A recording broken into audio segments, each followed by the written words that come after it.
সবজির বাজারে স্থিতিশীল ফিরতে শুরু করলেও মাছ ও মাংসের বাজারে দাম এখনও চড়া। সপ্তাহ ব্যবধানে রাজধানীর বাজারে ব্রয়লার সহ সব ধরনের মুরগির দাম বেড়েছে গরিবের ইলিশের খাত, পাঙ্গাস তেলাপিয়া মাছের দামও। গাড়ি ভাড়া আছে, ফুট ভাড়া আছে, প্রায় যাইতে যাইতে প্রায় 18-20 টাকা করে যায়। 20 টাকা করে গেলে 25 বেশি। সংশ্লিষ্টদের সাথে কথা বলে জানা গেছে, সরবরাহ কমানোর অজুহাতে প্রতি শুক্রবার বিক্রেতারা মাছ মাংসের দাম বাড়াচ্ছে। বাজার করতে আসা এক ক্রেতা বলছে, তাদের ইনকাম সোর্সের উপর নির্ভর করে, তারা যে ইনকাম করে সে অনুযায়ী তারা চলতে পারতেছে না।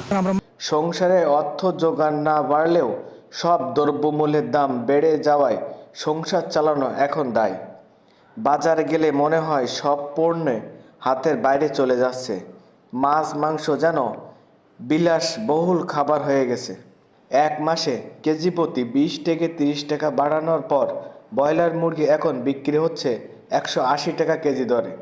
সোনালী মুরগিও 260 টাকা থেকে 280 টাকা বেড়েছে। দর্শক আলহামদুলিল্লাহ, আগে থেকে সবজির দাম অনেকটাই কমে গেল। ভাই সবাই বলতেছে সবজির দাম না, ইসলাম বলেন আসলে কি কমছে? মোটামুটি অনেক কমছে। আমি মনে করি যে সাধারণ মানুষের নাগালের ভিতরে মানে এখন মানে আসলে সবজি পাওয়া যায়। আচ্ছা।